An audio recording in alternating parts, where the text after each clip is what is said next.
الحمد للہ رب العالمین والصلاة والسلام علی حبیبہ سید المرسلین اما بعد فاعوذ باللہ من الشیطان الرجیم بسم اللہ الرحمن الرحیم ان اللہ وملائکتہ یصلون علی النبی یا ایہا الذین آمنوا صلوا علیہ وسلموا تسلیما اللہم صل علی سیدنا شفیعنا حبیبنا نبینا مولانا محمد وعلی آل محمد وبارک وسلم صلوا علیہ الصلاۃ والسلام علیک یا حبیبی یا سیدی یا رسول اللہ صلی اللہ تعالی علیہ وبارک وسلم۔ تمام سامعین ویورز ناظرین کو السلام علیکم ورحمۃ اللہ وبرکاتہ۔ میں ہوں آپ کا میزبان سید ارشد اور سبھی ناظرین کو اس پروگرام قرآن سنیں اور سنائیں اور اس چینل اسلامی نئی طرز میں خوش آمدید ویلکم کرتا ہوں۔ الحمدللہ اللہ کے فضل و کرم سے ہمارا جو سلسلہ چل رہا ہے 28 پارے مکمل ہو چکے ہیں۔ انشاءاللہ آج ہم 29 پارہ سورۃ الملک سے آغاز کریں گے۔ تمام سامعین توجہ کے ساتھ فوکس کے ساتھ سماعت فرمائیں۔ انشاءاللہ سورۃ الملک کے تعارف اور اس کے بعد دیگر مضامین اور مناسبت اس کے بعد انشاءاللہ ہم ترجمے کے ساتھ آغاز کریں گے۔ توجہ کے ساتھ فوکس کے ساتھ انشاءاللہ سماعت کریں اور دعا کریں کہ جو بھی سن رہے ہیں اس پر عمل کرنے کی توفیق نصیب فرمائیں۔ آئیے سورہ کا تعارف۔ سورۃ الملک مقام نزول، سورہ ملک مکہ مکرمہ میں نازل ہوئی ہے۔ اس سورت کو مکیہ سورت کہتے ہیں اور اس کے رکوع اور آیت کی تعداد اس سورت میں 2 رکوع ہے اور 30 آیتیں ہیں۔ سورہ ملک کے اسماء اور ان کے وہی وجہ تسمیہ۔ اس سورت کے معتدد نام ہیں جس میں سے ایک اس کی پہلی آیت میں ملک یعنی سلطنت اور بادشاہت کا ذکر ہے، اسی مناسبت سے اس سورت کو سورۃ الملک کہتے ہیں۔ اس کی پہلی آیت کے شروع میں لفظ تبارک سے اس سے مناسبت اسے وہ سورۃ تبارک کہتے ہیں۔ یہ سورت عذاب قبر سے نجات دینے والی، عذاب سے بچانے والی اور عذاب کو روکنے والی ہے، اس لیے سورت کو محیہ سورہ واقعہ اور سورہ مانیہ کہتے ہیں۔ یہ سورت اپنے پڑھنے والے کے بارے میں جھگڑا کرے گی، اس لیے اس سورہ سے سورہ مجادلہ کہتے ہیں، اور یہ قیامت کے دن اپنے پڑھنے والے کی شفاعت کرے گی، اس لیے اسے سورہ شفاعت کہتے ہیں، کیونکہ اس کے کافی فضائل ہے اور اس کے کافی معنی ہیں، اس وجہ سے اس سورت کو مختلف نام سے جانا جاتا ہے اور خاص کر سورہ ملک سے زیادہ فیمس ہے۔ سورہ ملک کے فضائل احادیث میں سورہ ملک کے بکثرت فضائل بیان کی گئی ہیں۔ اس میں سے 1-2 فضائل یہ ہے کہ عبداللہ بن عباس رضی اللہ عنہما فرماتے ہیں کہ رسول اللہ صلی اللہ علیہ وسلم کی کسی صحابی نے ایک جگہ خیمہ نصب کیا، وہاں ایک قبر تھی اور انہیں معلوم نہ تھا کہ یہاں قبر ہے۔ اچانک انہیں پتہ چلا کہ یہ ایک قبر ہے اور اس میں ایک آدمی سورہ ملک پڑھ رہا ہے۔ انہیں پتہ چلا کہ یہ ایک قبر ہے اور یہاں پر ایک آدمی قبر میں سورہ ملک پڑھ رہا ہے، یہاں تک کہ اس نے سورہ ملک مکمل کر لی۔ وہ صحابی رضی اللہ عنہ جب نبی کریم صلی اللہ تعالیٰ علیہ وسلم کی بارگاہ میں حاضر ہوئے تو عرض کی، یا رسول اللہ صلی اللہ تعالیٰ علیہ وسلم، میں نے نادستانی ایک قبر پر خیمہ لگایا، یعنی انجانے میں ایک قبر پر خیمہ لگایا اور اچانک مجھے معلوم ہوا کہ ایک قبر ہے، اس میں ایک آدمی سورہ ملک پڑھ رہا ہے، یہاں تک کہ اس نے سورہ ملک مکمل کر لی۔ تاجدار رسول اللہ صلی اللہ تعالیٰ علیہ وسلم نے ارشاد فرمایا، یہ سورت عذاب قبر کو روکنے والی ہے اور اس سے نجات دینے والی ہے۔ تو اس سورت کو ہر روز سونے سے پہلے پڑھنے کی عادت بنا لیں، کیونکہ یہ سورت جو پڑھنے والا ہے اس کو شفاعت کرے گی اور اس سے عذاب قبر دور ہوگا۔ تو انشاءاللہ اپنے روزمرہ زندگی میں معمول بنائیں کہ اس سورت کو ہر روز سونے سے پہلے تلاوت کرنے کی عادت بنا لیں۔ آئیے اس کے مضامین۔ مرکزی مضمون اسلام کے بنیادی عقائد جیسے اللہ تعالیٰ کی وحدانیت، حضور پر پرنور صلی اللہ علیہ وسلم کی رسالت، قرآن کی حقانیت، حشر و نشر، قیامت کے دن، اعمال کی جزا و سزا کو انتہائی مؤثر انداز میں بیان کیا گیا ہے۔ اس کے ساتھ ساتھ اس کی ابتدا میں اللہ تعالیٰ کی عظمت، سلطنت اور قدرت کے بارے میں بیان کیا گیا ہے اور یہ بتایا گیا ہے کہ زندگی اور موت کو پیدا کرنے سے مقصود لوگوں کے اعمال کے جانچ کرنا۔ اللہ تعالیٰ کی قدرت آثار بیان کی گئی ہیں، اس نے کسی سابقہ مثال کے بغیر ایک دوسرے کے اوپر 7 آسمان بنائے اور اس آسمانوں کسی طرح کا کوئی عیب نہیں، انہیں ستاروں سے معین کیا اور ان ستاروں کے ذریعے آسمان کی طرف چڑھنے والے شیطانوں کو مارا جاتا ہے۔ نیز اس کی قدرت کے آثار یہ ہے کہ اس نے کافروں کے لیے جہنم کا دردناک عذاب تیار کیا ہے اور ایمان والوں کو لیے مغفرت اور عظیم اجر کی بشارت دی گئی ہے۔ یہ بتایا گیا ہے کہ اللہ تعالیٰ ظاہر اور پوشیدہ، کھلی ہوئی اور چھپی ہوئی ہر بات کو جانتا ہے۔ ساتھ ساتھ اس صورت کے آخر میں مومن اور کافر کا حال واضح کرنے کے لیے الٹا چلنے والے اور سیدھے چلنے والے کی ایک مثال بیان فرمائی گئی ہے، اور حضور پرنور صلی اللہ تعالی وسلم کو جھٹلانے والوں کو اللہ تعالیٰ کا عذاب سے ڈرایا گیا ہے۔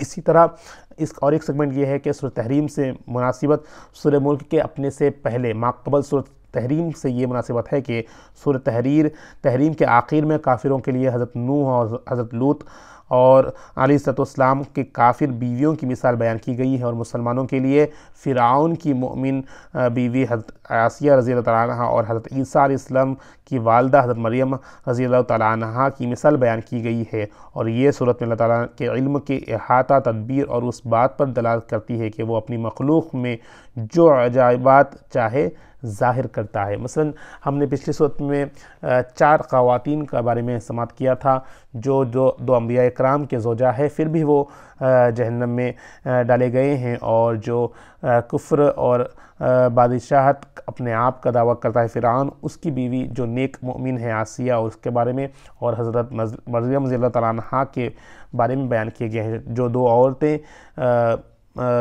مؤمن والے ہیں ان کے بارے میں، اور جو 2 کفر کرتے تھے ان کے بارے میں ہم نے سماعت کیا۔ اس طرح اللہ تعالیٰ فرما رہا ہے کہ اللہ تعالیٰ اسی ایگزامپل سے بتا رہا ہے کہ یہ دلالت بتائی گئی کہ اب اپنی مخلوق میں اللہ تعالیٰ جو چاہے وہ اللہ تعالیٰ ظاہر کر سکتا ہے، جس کو چاہے ایمان کی دولت سے نوازتا ہے، اور جس کو چاہے ایمان کی دولت سے نہیں نوازتا۔ اسی مناسبت سے اس کا سورہ ملک میں ربط کیا گیا ہے۔ آئیے بلا تاخیر ترجمے سے آغاز کرتے ہیں۔ تمام سامعین توجہ کے ساتھ، فوکس کے ساتھ کلام پاک کو ساتھ میں لے کر سماعت کرنے کی کوشش کریں۔ بسم اللہ الرحمن الرحیم۔ اللہ کے نام سے شروع جو نہایت مہربان ہمیشہ رحم فرمانے والا ہے۔ تبارک الذی بیدہ الملک وہو علی کل شیء قدیر۔ وہ ذات نہایت بابرکت ہے جس کے دست قدرت میں تمام جہانوں کی سلطنت ہے، اور وہ ہر چیز پر پوری طرح قادر ہے۔ الذی خلق الموت والحیات لیبلوکم ایکم احسن عملا وہو العزیز الغفور۔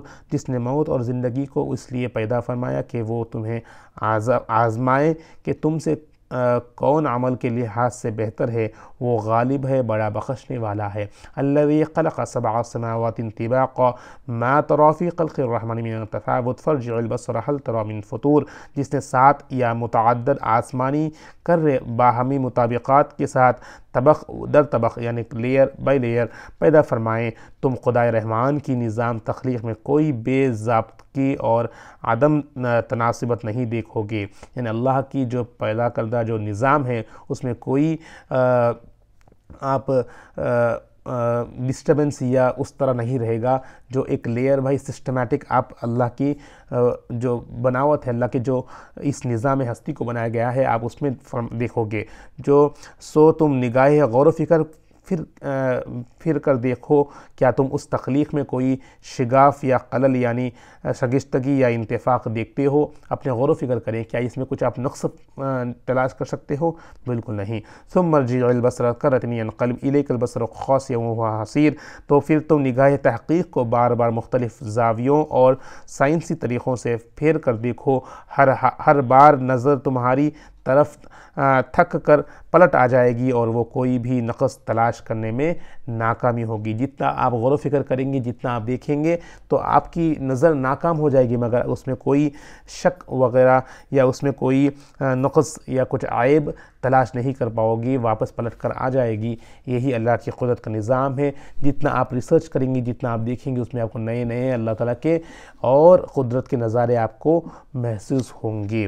وَلَقَدْ زَيَّنَّا السَّمَاءَ الدُّنْيَا بِمَصَابِيحَ وَجَعَلْنَاهَا رُجُومًا لِلشَّيَاطِينِ وَأَعْتَدْنَا لَهُمْ عَذَابَ السَّعِيرِ۔ اور بے شک ہم نے سب سے قریبی آسمانی کائنات کو ستاروں، سیاروں، دیگر خلائی کروں اور ذروں کی شکل میں چراغوں سے مزین فرما دیا۔ جو آسمان میں آپ جو سٹار ستارے دیکھتے ہیں وہ آپ کو ستاروں کی مانند ہے، یعنی ایک لائٹ کی مانند ہے، چراغوں کی طرح، جس طرح اللہ تعالیٰ نے آسمانوں کو ان سیاروں سے خوبصورت بنا دیا۔ جب آپ آسمان میں دیکھیں گے کہ سٹارز بلنک ہوں گے، تارے چمگائیں گے تو وہ ایک اللہ تعالیٰ کی روشن دلیل ہے کہ وہ اس کے ذریعے سے چراغوں سے روشن کر دیا ہے، مزین فرما دیا ہے، اور ہم نے انہی میں سے بعض کو شیطانوں یعنی سرکشی قوتوں کو مار بھگانے یعنی ان کے منفی اثرات ختم کرنے کا ذریعہ بھی بنا لیا ہے۔ ایک بھی خاصیت ہے کہ ان ستاروں کے ذریعے سے شیاطین کے منفی اثرات کم ہو جاتے ہیں۔ اللہ تعالیٰ اس کی بدولت اس کے صدقے سے یعنی اس ذریعات اس سیاروں کے ذریعے سے شیاطین کے جو بھی منفی اثرات ہیں، جو بھی اس کے تمام جو بھی شیطانوں بہکانے کے سرکش عادتوں ہیں، قوتیں ہیں، اس کی منفی اثرات کو ختم فرما دیتا ہے کا ذریعہ بنایا ہے، اور ہم نے ان شیطانوں کے لیے دہکی آگ کا عذاب تیار کر رکھا ہے۔ وَلِلَّذِينَ كَفَرُوا بِرَبِّهِمْ عَذَابُ جَهَنَّمَ وَبِئْسَ الْمَصِيرُ، اور ایسے لوگوں کے لیے جنہوں نے اپنے رب کا انکار کیا دوزخ کا عذاب ہے، اور وہ کیا ہی بڑا ٹھکانہ ہے۔ اِذَا أُلْقُوا فِيهَا سَمِعُوا لَهَا شَهِيقًا وَهِيَ تَقُورُ، جب وہ اس میں ڈالے جائیں گے تو اس کی خوفناک آواز سنیں گے اور وہ آگ جوش مار رہی ہوگی۔ تَكَادُ تَمَيَّزُ مِنَ الْغَيْظِ كُلَّمَا أُلْقِيَ فِيهَا فَوْجٌ سَأَلَهُمْ خَزَنَتُهَا لَمْ يَأْتِكُمْ نَذِيرٌ، گویا ابھی شدت غضب سے پھٹ کر پارا پارا ہو جائے گی جب اس میں کوئی گروہ ڈالا جائے گا تو اس کی داروغہ یعنی جو انٹرنس پہ جو بندہ رہے گا اسے داروغہ کہتے ہیں، داروغہ ان سے پوچھیں گے کیا تمہارے پاس کوئی ڈر سنانے والا نہیں آیا تھا؟ قالوا بلا قد جاءنا نذیر فکذبنا وقلنا ما نزل اللہ من شیء ان انتم الا فی ضلال کبیر، وہ کہیں گے کیوں نہیں، بے شک ہمارے پاس ڈر سنانے والا آیا تھا تو ہم نے جھٹلا دیا اور ہم نے کہا اللہ نے کوئی چیز نازل نہیں کی، تو تم تو محض بڑی گمراہی میں پڑے ہوئے ہو۔ وقالوا لو كنا نسمع او نعقل ما كنا في اصحاب السعیر، اور کہیں گے اگر ہم حق کو سنتے یا سمجھتے ہوتے تو ہم آج اہل جہنم میں شامل نہ ہوتے۔ فاعترفوا بذنبهم فسحقا لاصحاب السعیر، پس وہ اپنے گناہ کا اعتراف کر لیں گے، سو دوزخ والوں کے لیے رحمت الہی سے دوری مقرر ہے۔ ان الذين يخشون ربهم بالغیب لهم مغفرۃ واجر کبیر، بے شک جو لوگ بن دیکھے اپنے رب سے ڈرتے ہیں ان کے لیے بخشش اور بڑا اجر ہے۔ واسروا قولکم واجهروا به انه علیم بذات الصدور، اور تم لوگ اپنی بات چھپا کر کہو یا اسے بلند آواز میں، یقیناً وہ سینوں کی چھپی باتوں کو بھی خوب جانتا ہے۔ تو اس سمے تک ہم نے جو جہنم میں جانے والے تھے، جو اللہ کو انکار کرتے تھے، اللہ کے فرمان کو رد کرتے تھے، ان کے بارے میں ہم نے سماعت کیا۔ اس کے بعد اللہ تعالیٰ فرما رہا ہے کہ بے شک جو لوگ اپنے رب سے ڈرتے ہیں ان کے لیے بخشش اور بڑا اجر ہے، اور جو نہیں ڈرتے ان کے لیے اب خبر کا عذاب بتایا گیا ہے۔ اس کے بعد بتایا جائے کہ اللہ تعالیٰ تو اپنی بات کو چھپا کر کہو یا ظاہری انداز میں زور سے یا دل ہی دل میں کرو، بے شک اللہ تعالیٰ یقیناً وہ سینوں کی چھپی باتوں کو بھی خوب جانتا ہے۔ الا یعلم من خلق وهو لطیف الخبیر، بھلا وہ نہیں جانتا جس نے پیدا کیا، بے شک اللہ تعالیٰ نے پیدا فرمایا تو ہر چیز اللہ تعالیٰ جانتا ہے، حالانکہ وہ بڑا باریک بین ہر چیز سے خبردار ہے، ہر چیز اس کے مہیا میں ہے، احیا میں ہے۔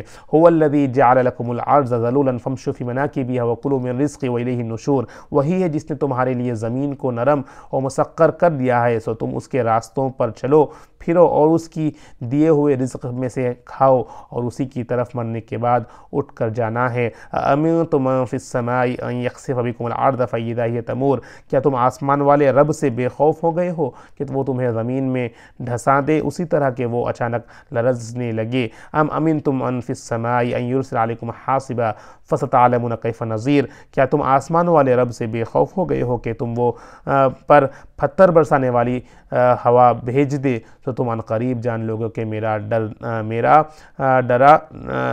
ڈرانا کیسا ہے۔ تو یہاں پر اللہ تعالیٰ فرما رہا ہے کہ کیا تم اس پیدا کرنے والے رب سے بے خوف ہو گئے ہو، اللہ کا ڈر نہیں ہے جس نے پچھلے قوم پر پتھر کا عذاب عطا فرمایا، جس نے زمینوں کو دھسا دیا لوگوں کو عذاب کے ذریعے سے، تو کیا تم اس وہی ہے جس نے تمہارے لیے زمین کو نرم فرمایا ہے، اور وہی ہے جس نے اس زمین میں دھسانے کی قوت رکھتا ہے، تو کیا تم اس آسمان والے رب سے بے خوف ہو گئے ہو؟ تو ہمیں ہمیں یہاں پر پوچھا جا رہا ہے کہ کیوں اللہ سے بے خوف ہو گئے ہو. وَلَقَدْ كَذَّبَ الَّذِينَ مِن قَبْلِهِمْ فَكَيْفَ كَانَ نَكِيرِ، اور بے شک لوگوں نے بھی جھٹلایا تھا جو ان سے پہلے تھے، سو میرا انکار کیا تو وہ لوگ عبرتناک عذاب میں ثابت ہوا، عبرتناک عذاب میں مبتلا ہو گئے. اولم يروا الى الطير فوقهم صافات ويقبضن ما يمسكوهن الا الرحمن انه بكل شيء بصير، کیا انہوں نے پرندوں کو اپنے اوپر پر پھیلائے ہوئے نہ کبھی پر سمیٹے ہوئے نہیں دیکھا؟ انہیں فضائے میں گرنے سے کون روکتا ہے؟ ایگزامپل بتایا گیا ہے کہ کس طرح آسمان میں پرندے اڑ رہے ہیں، تو اللہ تعالیٰ چاہے تو انہیں گرا سکتا ہے، مگر کون ہے جو انہیں آسمان پر جو اڑ رہے ہیں روکے رکھا ہے؟ کون ہے؟ اللہ تعالیٰ انہیں فضا میں گرنے سے کوئی نہیں روک سکتا سوائے رحمان کے. بے شک اللہ تعالیٰ اگر چاہے تو انہیں وہ قوت دیا ہے کہ وہ آسمان پر اپنے پر کے ذریعے سے اڑ رہے ہیں.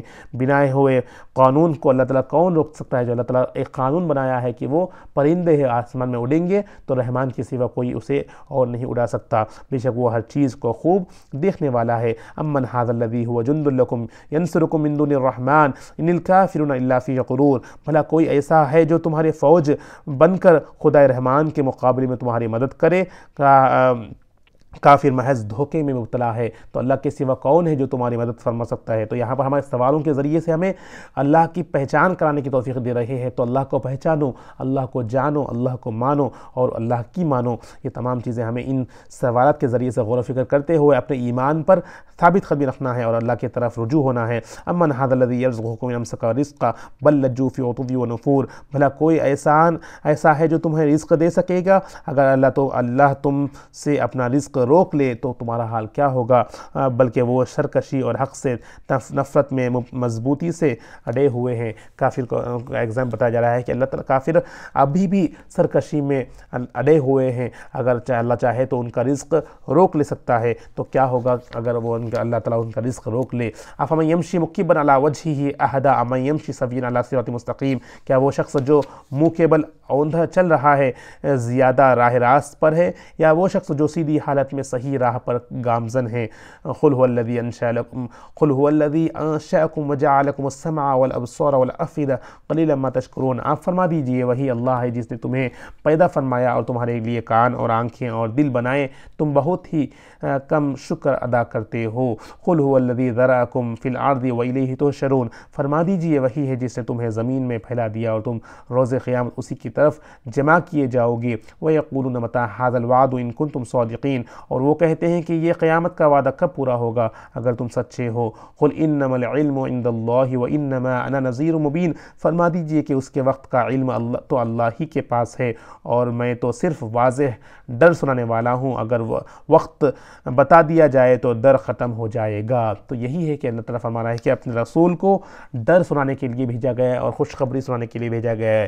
جو کفار ہے، جو مشرک ہے، ان کے لیے ڈر سنانے کے لیے بھیجا گیا ہے، اور جو ایمان والے ہیں، جو مؤمن ہیں، اللہ کو مانتے ہیں، اللہ کی مانتے ہیں، ان کے لیے بشارتیں دی گئی ہے. تو یہاں پر ایک راز بتایا گیا ہے کہ کفار بار بار فرماتے ہیں کہ کہاں ہے وہ قیامت کب آئے گی جو اللہ نے وعدہ کیا تھا؟ اگر تم سچے ہو تو لا کر بتاؤ، قیامت کو ابھی سے لا کر بتاؤ. تو اللہ تعالیٰ فرما رہا ہے کہ فرما دیجیے کہ اس کے وقت معین ہے، وقت بتایا گیا ہے، اللہ ہی کے علم میں ہے. اگر وقت بتا دیا جائے گا تو وہ ڈر جو اللہ تعالیٰ سنانے کے واسطے آئیں گے وہ ڈر نہیں رہے گا. تو اسی حکمت سے بتایا گیا ہے کہ وقت قیامت سے پہلے اگر توبہ کر لیں گے تو اللہ تعالیٰ ان کی توبہ کو قبول فرمائے گا. اگر قیامت کے نشان ظاہر ہو جائیں گے، اگر جب توبہ کرنے لگیں گے تو ان کا توبہ ضائع ہو جائے گی، توبہ قبول نہیں ہوگی. تو جب قیامت کا منظر کب آئے گا نہیں پتہ، اس لیے اس سے پہلے ہی ہمیں اللہ کی طرف رجوع ہونا ہے. تو اگر وہ وقت بتا دیا جائے گا تو وہ ڈر ختم ہو جائے گا. وہی حکمت سے اللہ تعالیٰ فرما رہا ہے کہ وقت پر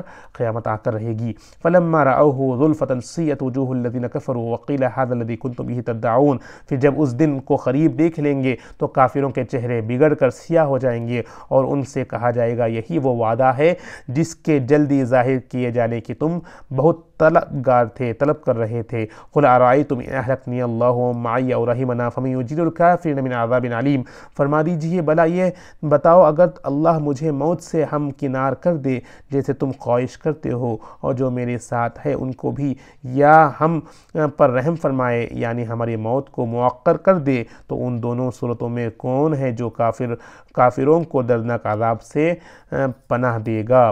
قل هو الرحمن آمنا به وعلیہ توکلنا فستعلمون من هو فی ضلال مبین، فرما دیجیے وہی خدائے رحمان ہے جس پر ہم ایمان لائے اور اسی پر ہم نے بھروسہ کیا ہے، پس تم ان قریب جان لوگوں کے کون شخص کھلی گمراہی میں ہے۔ قل ارأیتم ان اصبح ماؤکم غورا فمن یأتیکم بماء معین، فرما دیجیے اگر تمہارا پانی زمین میں بہت نیچے اتر جائے یعنی خشک ہو جائے تو کون ہے جو تمہیں زمین پر بہتا ہوا پانی لا دے۔ تو یہاں پر انشاءاللہ ہم دو رکوع مکمل کر چکے ہیں اور سورۃ الملک نے ہم نے سماعت کیا، سورۃ الملک کا ترجمہ سماعت کیا۔ یہ اس کے بعد انشاءاللہ ہم اب سورہ قلم کی طرف آگے بڑھتے ہیں۔ سورہ قلم کے مضامین پڑھ کر انشاءاللہ ہم سورہ قلم کا ترجمہ کریں گے۔ سورہ کا تعلق سورہ قلم مقام نزول، سورہ قلم مکہ مکرمہ میں نازل ہوئی ہے، اس کو مکیہ کہتے ہیں۔ رکوع اور آیت کی تعداد اس صورت میں 2 رکوع ہے اور 52 یعنی 52 آیتیں ہیں۔ اس صورت کی پہلی آیت میں اللہ تعالیٰ نے قلم کی قسم ارشاد فرمائی ہے، اسی مناسبت سے اس کا نام سورہ قلم رکھا گیا ہے۔ اس صورت کا اور ایک نام ہے جو سورہ نون کہتے ہیں، کیونکہ اس صورت کے آغاز میں نون ایک مقطعات بھی ہے، اور یہ نام اس صورت کی پہلی آیت کی ابتدا میں مذکورہ حرف نون کی مناسبت سے رکھا گیا ہے۔ تو اس کے 2 نام ہیں، سورہ نون کہتے ہیں اور سورۃ القلم بھی کہتے ہیں، زیادہ تر سورۃ قلم سے جانی جاتی ہے۔ اور اس کے مضامین، کیونکہ یہ مکیہ صورت ہے تو اس کے مرکزی مضمون یہ ہے کہ اس میں اللہ تعالیٰ اپنی بارگاہ میں اپنے حبیب صلی اللہ تعالیٰ علیہ وسلم کی عظمت و شان اور اس کے عظیم مقام کو ظاہر فرمایا۔ نیز اس صورت میں اور ایک مضامین یہ ہے کہ کافروں نے تاجدار رسالت صلی اللہ علیہ وسلم کی شان میں گستاخی کرتے ہوئے انہیں مجنون کہا تھا۔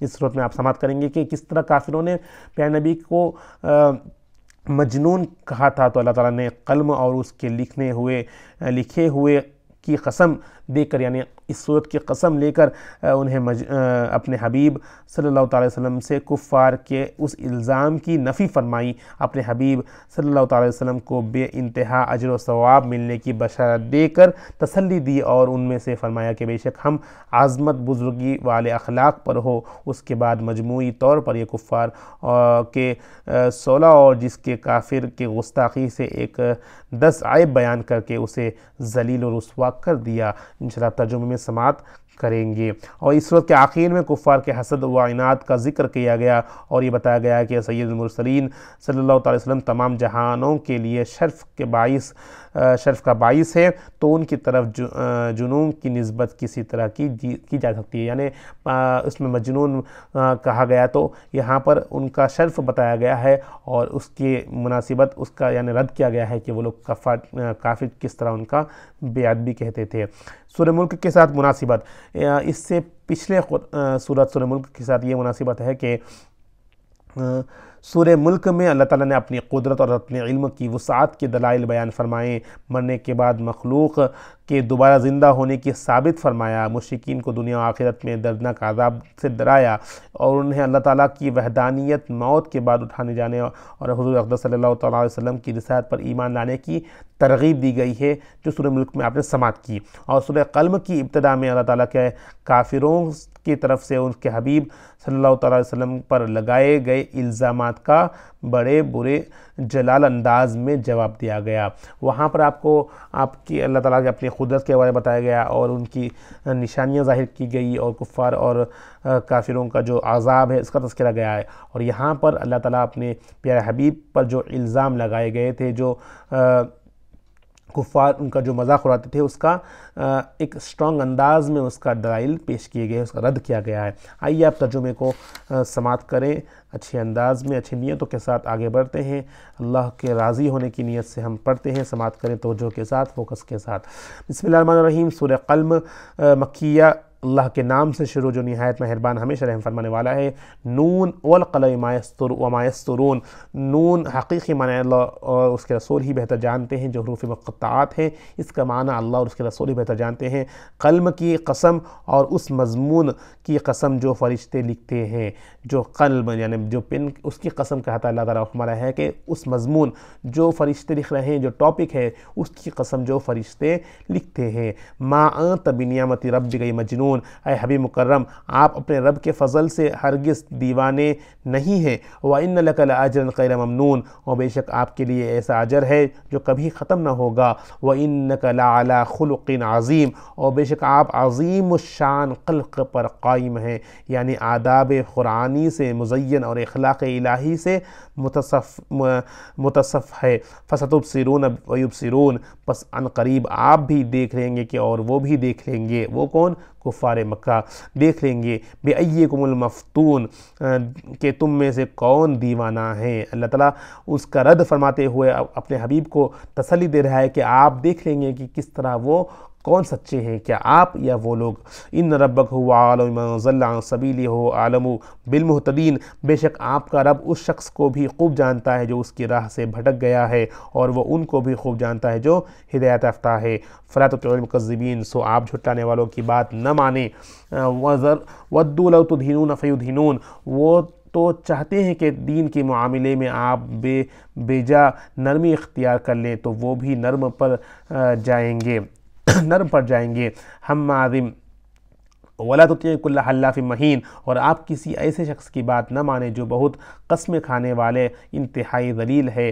حماد مشاء بنمیم، جو طعنہ زن، عیب جو لوگوں میں فساد انگیزی کے لیے چغل خوری کرتا پھرتا ہے۔ مناع للخیر معتد اثیم، جو بلائی کے کام سے بہت روکنے والا، بخیل، حد سے بڑھنے والا، سرکشی اور سخت گنہگار ہے۔ عتل من بعد ذلک زنیم، جو بد مزاج درشت ہو یعنی بد مزاج ہو، مزید برا بدعسل بھی ہے، تو ان لوگوں سے دور رہیں۔ ان کان ذا مال و بنین، اس لیے اس کی بات کو اہمیت نہ دیں کہ وہ مالدار اور صاحب اولاد ہے۔ اذا تتلی علیہ آیاتنا قال اساطیر الاولین، جب اس پر ہماری آیتیں تلاوت کی جائیں تو کہنا کہ یہ تو پہلے لوگوں کے افسانے ہیں۔ سنسیمہ علی الخرطوم، اب ہم اس کی سوند جیسی ناک پر داغ لگا دیں گے۔ انا بلوناہم کما بلونا اصحاب الجنہ اذ اقسموا لیصرمنہا مصبحین، بے شک ہم ان اہل مکہ کی اسی طرح آزمائش کریں گے جس طرح ہم نے یمن کے ان باغ والوں کو آزمایا تھا جب انہوں نے قسم کھائی تھی کہ ہم صبح سویرے یقیناً اس کے پھل توڑ لیں گے۔ ولا یستثنون، اور انہوں نے انشاءاللہ کہہ کر باغ یا غریبوں کے حصے کا استثناء نہ کیا۔ فطاف علیہا طائف من ربک وہم نائمون، پس آپ کے رب کی جانب سے ایک پھرنے والے عذاب رات ہی رات میں اس باغ پر پھر گیا اور وہ سوتے ہی رہے۔ تو اللہ تعالیٰ بتا رہا ہے کہ دیکھ لیں گے آپ کس طرح وہ لوگ آپ سے وہ کر رہے ہیں، یعنی آپ کا بے ادبی کر رہے ہیں، آپ کو مجنون کہہ رہے ہیں، تو آپ دیکھ لیں گے کہ جس طرح وہ ہم نے یمن کے لوگوں پر وہ انشاءاللہ کہے بغیر ایک اڈے تھے کہ ہم صبح اٹھ کر میوہ توڑیں گے، تو اللہ تعالیٰ اس ایگزامپل کو بتا رہا ہے کہ ہم اسی طرح جس طرح وہ لوگ اپنے بات پر اٹل تھے کہ قسم کھائی تھی کہ ہم صبح سویرے یقیناً اس کے پھل توڑ لیں گے، مگر اللہ تعالیٰ نے انشاءاللہ نہیں کہا، یعنی اللہ کے مدد کے بغیر۔ تو اللہ فرما رہا ہے کہ پس آپ کے رب کی جانب سے ایک پھرنے والی عذاب رات ہی رات میں آئے گئی اور ان تمام باغ والوں پر پھر گیا اور وہ سوتے ہی رہ گئے، نہیں اٹھ سکے۔ تو اللہ تعالیٰ جو چاہے اللہ تعالیٰ کر سکتا ہے۔ یقیناً آپ دیکھیں گے کہ اس طرح ان قوم کو بھی عذاب میں مبتلا کر دیا جائے گا۔ فَأَصْبَحَتْ كَالصَّرِيمِ، سو وہ لہلاتا ہوا پھلوں سے لدا ہوا باغ صبح کو کٹی ہوئی کھیتی کی طرح ہو گیا۔ اللہ اکبر۔ ان اغدوا علی حرثکم ان کنتم صارمین، کہ اپنی کھیتی پر سویرے سویرے چلو اگر تم پھل توڑنا چاہتے ہو۔ فانطلقوا وہم یتخافتون، سو وہ لوگ چل پڑے ہو اور واپس میں چپکے کہتے جاتے، اللہ یدخلنہ اليوم علیکم مسکین، کہ آج اس باغ میں تمہارے پاس ہرگز کوئی محتاج نہ آنے پائے۔ وغدوا علی حرد قادرین، اور وہ صبح سویرے پھل کاٹنے اور غریبوں کو ان کے حصے سے محروم کرنے کے منصوبے پر قادر بنتے ہوئے چل پڑے۔ فلما رأوها قالوا انا لضالون، پھر جب انہوں نے اس ویران باغ کو دیکھا تو کہنے لگے ہم یقیناً راستہ بھول گئے ہیں، یہ ہمارا باغ نہیں ہے، بل نحن محرومون۔ جب غور سے دیکھا تو پکار اٹھے، نہیں بلکہ ہم تو محروم ہو گئے ہیں۔ قال اوسطهم الم اقل لكم لولا تسبحون، ان کے ایک عدل پسند زیرک شخص نے کہا، یعنی اس میں سے ان قوم میں سے ایک عدل کرنے والا شخص نے کہا، کیا میں نے تم سے نہیں کہا تھا کہ تم اللہ کا ذکر تسبیح کیوں نہیں کرتے؟ قالوا سبحانک ربنا انا كنا ظالمین، تب وہ کہنے لگا کہ ہمارے رب پاک ہے، بے شک ہم ہی ظالم تھے۔ فاقبل بعضهم على بعض يتلاومون، سو وہ ایک دوسرے کی طرف متوجہ ہو کر باہم ملامت کرنے لگی۔ قالوا یا ویلنا انا كنا طاغین، کہنے لگے ہائے ہماری شامت، بے شک ہم ہی سرکش و باغی تھے۔ عصى ربنا ان يبدلنا خيرا منها انا الى ربنا راغبون، امید ہے ہمارا رب ہمیں اس کے بدلے میں اس سے بہتر دے گا، بے شک اپنے رب کی طرف رجوع کرتے رہیں۔ كذلك العذاب ولعذاب الآخرة اکبر لو كانوا يعلمون، عذاب اسی طرح ہوتا ہے اور واقع آخرت کا عذاب اسی سے کہیں بڑھ کر ہے، اللہ اکبر، کاش وہ لوگ جانتے۔ تو اگزامپل ہم بتایا جائے کس طرح عذاب آیا، راتوں رات وہ باغ کو صاف کر دیا گیا۔ جب وہ لوگ آئے ہیں دوسرے دن صبح، وہ حق ماننے والے لوگوں کا، جو غریب لوگوں کا میوہ یعنی اس پر ڈالنے والے، تو وہ پریشان ہو کس طرح ایسا ہو سکتا ہے۔ بعد میں وہ لوگ پچھتائے، اس میں سے ایک بندہ کہنے لگا کہ میں نے نہیں کہا کہ اللہ کا ذکر کرو، پھر وہ لوگ واپس آ گئے۔ تو یہاں پر ہمیں ایک ایگزامپل سے بتا رہا ہے کہ عذاب اسی طرح ہوتا ہے جو رات آ جاتا ہے اور لوگوں کو واقف بھی معلوم ہی نہیں ہوتا، اور وہ واقع آخرت کا عذاب تو اور اس سے بڑھ کر رہے گا۔ ان للمتقین عند ربهم جنات النعیم، بے شک پرہیزگاروں کے لیے ان کے رب کے پاس نعمتوں والے باغات ہے۔ افنجعل المسلمین کالمجرمین، کیا ہم فرما برداروں کو مجرموں کی طرح محروم کر دیں گے؟ ما لکم کیف تحکمون، تمہیں کیا ہو گیا ہے، کیا فیصلہ کرتے ہو؟ ام لکم کتاب فیہ تدرسون، کہ تمہارے پاس کوئی کتاب ہے جس میں تم یہ پڑھتے ہو؟ ان لکم فیہ لما تخیرون، کہ تمہارے اس میں وہ کچھ ہے جو تم پسند کرتے ہو۔ ام لکم ایمان علینا بالغۃ الی یوم القیامۃ ان لکم لما تحکمون، یا تمہارے لیے تمہارے ذمہ کچھ ایسے پختہ عہدوں پیمان ہے جو روز قیامت تک باقی ہے، جن کے ذریعے ہم پابند ہو کہ تمہارے لیے وہی کچھ ہوگا جس کا تم اپنے حق میں فیصلہ کرو گے۔ سلہم ایہم بذالک زعیم، ان سے پوچھئے کہ ان میں سے کون ہے اس قسم کی بیہودہ بات کا ذمہ دار۔ ام لہم شرکاء فلیأتوا بشرکائہم ان کانوا صادقین، یا ان کے کچھ شریک بھی تھے تو انہیں چاہیے کہ اپنے شریکوں کو لے آئیں اگر وہ سچے ہیں۔ یوم یکشف عن ساق ویدعون الی السجود فلا یستطیعون، جس دن ساق یعنی احوال قیامت کی ہولناک شدت سے پردہ اٹھایا جائے گا اور وہ نافرمان لوگ سجدہ کے لیے بلائے جائیں گے تو وہ سجدہ نہ کر سکیں گے۔ خاشعۃ ابصارهم ترہقهم ذلہ وقد كانوا يدعون الى السجود وهم سالمون، ان کی آنکھیں ہیبت اور ندامت کے باعث جھکی ہوئی ہوں گی اور ان پر ذلت چھا رہی ہوگی، حالانکہ وہ دنیا میں بھی سجدہ کے لیے بلائے جاتے تھے جبکہ وہ تندرست تھے، مگر پھر بھی وہ سجدہ سے انکاری تھے۔ فذرنی ومن یکذب بہذا الحدیث سنستدرجهم من حیث لا یعلمون، پس اے حبیب مکرم آپ مجھے اور اس شخص کو جو اس کلام کو جھٹلایا تھا انتقام کے لیے چھوڑ دیں، اب ہم انہیں آہستہ آہستہ تباہی کی طرف اسی طرح لے جائیں گے انہیں معلوم تک نہ ہوگا۔ آپ دین سے دور ہو جائیں گے مگر آپ جانتے ہی نہیں کہ کیا ہوگا، آہستہ آہستہ اللہ تعالیٰ آپ کو دین سے دور کر دے گا، مگر ہم واقف نہیں رہیں گے، غفلت میں رہیں گے۔ وَأُمْلِي لَهُمْ إِنَّ كَيْدِي مَتِينٌ، اور میں انہیں مہلت دے رہا ہوں، بے شک میری تدبیر بہت مضبوط ہے۔ أَمْ تَسْأَلُهُمْ أَجْرًا فَهُمْ مِنْ مَغْرَمٍ مُثْقَلُونَ، کہ آپ ان سے تبلیغ رسالت پر کوئی معاوضہ مانگ رہے ہیں کہ وہ تعاون کے بوجھ سے ڈبے جا رہے ہیں۔ أَمْ عِنْدَهُمُ الْغَيْبُ فَهُمْ يَكْتُبُونَ، کیا ان کے پاس علم غیب ہے کہ وہ اس کی بنیاد پر اپنے فیصلے لکھتے ہیں۔ فَاصْبِرْ لِحُكْمِ رَبِّكَ وَلَا تَكُنْ كَصَاحِبِ الْحُوتِ إِذْ نَادَىٰ وَهُوَ مَكْظُومٌ، پس آپ اپنے رب کی حکم کے انتظار میں صبر فرمائیے اور مچھلی والے پیغمبر یونس علیہ السلام کی طرح دل گرفت نہ ہو، یعنی اگزامپل جس طرح ایوب علیہ السلام یونس علیہ السلام کی طرح دل گرفت نہ ہو، یعنی دل کو وہ نہ ہو، صبر کریں، مطلب جب انہوں نے اللہ کو پکارا اس حال میں کہ وہ اپنی قوم پر غم و غصہ سے بھرے ہوئے تھے۔ لولا ان تدارکہ نعمت من ربہ لنبذ بالعراء وهو مذموم، اگر ان کے رب کی رحمت و نعمت ان کی دستگیری نہ کرتی تو وہ ضرور چٹل میدان میں پھینک دیے جاتے اور وہ ملامت زدہ ہوئے، مگر اللہ نے انہیں اس سے محفوظ رکھا۔ جس طرح اللہ تعالیٰ نے یونس علیہ السلام کو محفوظ فرمایا تو آپ بھی صبر رکھیں، آپ کی بھی اللہ تعالیٰ مدد فرمائے گا، بس صبر رکھیں۔ اگزامپل دیتے ہوئے اللہ تعالیٰ اپنے رب کو تسکین دے رہا ہے، سکون دے رہا ہے۔ فَاجْتَبَاهُ رَبُّهُ فَجَعَلَهُ مِنَ الصَّالِحِينَ، پھر ان کے رب نے انہیں برگزیدہ بنا لیا اور انہیں اپنے قریب قرب خاص سے نواز کر کامل نیکوکاروں میں شامل فرما دیا۔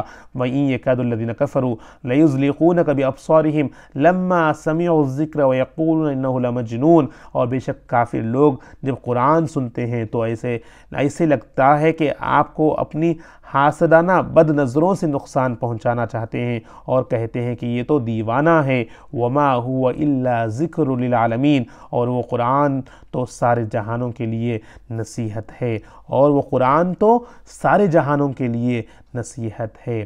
تو یہاں پر یہ دو آیتیں جو ہم نے پڑھی ہے ضرور اس کو یاد رکھنے کی کوشش کریں، یاد کریں۔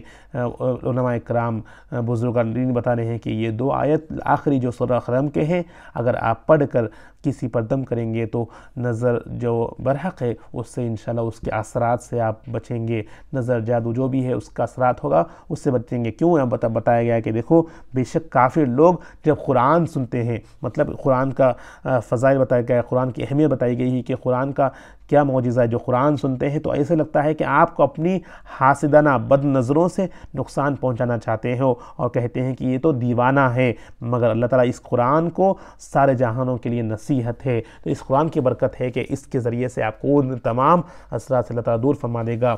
اسی سے ہم انشاءاللہ یہاں پر آج اختتام کرتے ہیں۔ ہم نے سورہ قلم اور سورہ ملک کا آج ہم نے ترجمہ سماعت کیا، پڑھا۔ امید کرتا ہوں کہ آپ لوگ سمجھے ہیں، اسے بار بار سنیں، دوسروں تک پہنچائیں، اور انشاءاللہ ہم آئندہ نشست میں سورۃ الحاقہ اور دیگر سورتوں سے آغاز کریں گے۔ دعا سے انشاءاللہ اس نشست کا اختتام کرتے ہیں۔ رب کی بارگاہ میں دعا ہے میرے مولا جو ہی پڑھا ہے سنا ہے اس میں کچھ کوتاہیاں ہو غلطی اپنے فضل و کرم سے معاف فرما کر، میرے مولا ہم نے جو کچھ پڑھا ہے سما ہے یا اللہ اس میں اپنے فضل و کرم سے یا اللہ ہمیں اس سے فیض و برکات سے مالا مال فرما دے یا اللہ، ہمیں تمام نظر بد سے اور دیگر تمام جھوٹ غیبت بغض کینہ کبر تمام برائیوں سے محفوظ فرما دے یا اللہ، تیرے کلام پاک کو سمجھ کر اس پر عمل کرنے والا بنا دے یا اللہ، اپنے ایمان کو تازہ فرما دے، جو بشارتیں دی گئی ہیں تمام میں ہم سب کو شامل فرما دے، جو عذاب کا تذکرہ ہوا ہے امت مسلمہ کو ہر ایک کو تمام کو اس سے محفوظ فرما دے، والدین کی مغفرت فرما دے، اساتذہ امت مسلمہ ہر ایک یا اللہ مغفرت فرما دے، ایمان پہ خاتمہ بالخیر نصیب فرما دے، ایمان پہ خاتمہ بالخیر نصیب فرما دے، اپنے فضل و کرم کا رحم و کرم کا معاملہ فرما دے، تمام یا اللہ ہم سب کو یا اللہ دین و دنیا میں کامیابی نصیب فرما دے، ایمان پہ سلامتی نصیب فرما دے، ایمان کو یا اللہ پختہ کرنے والا بنا دے، تیرے کلام پاک کو یا اللہ سمجھ کر پڑھنے والا بنا دے،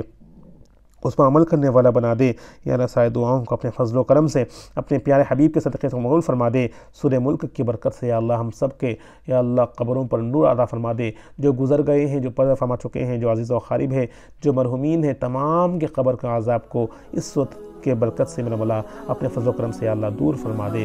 اللہم ربنا تقبل منا انک انت السمیع العلیم وتب علینا انک انت التواب الرحیم، وصلی اللہ تعالیٰ علی خیر خلقہ محمد وعلی آلہ وصحبہ اجمعین برحمتک یا ارحم الراحمین، والحمد للہ رب العالمین۔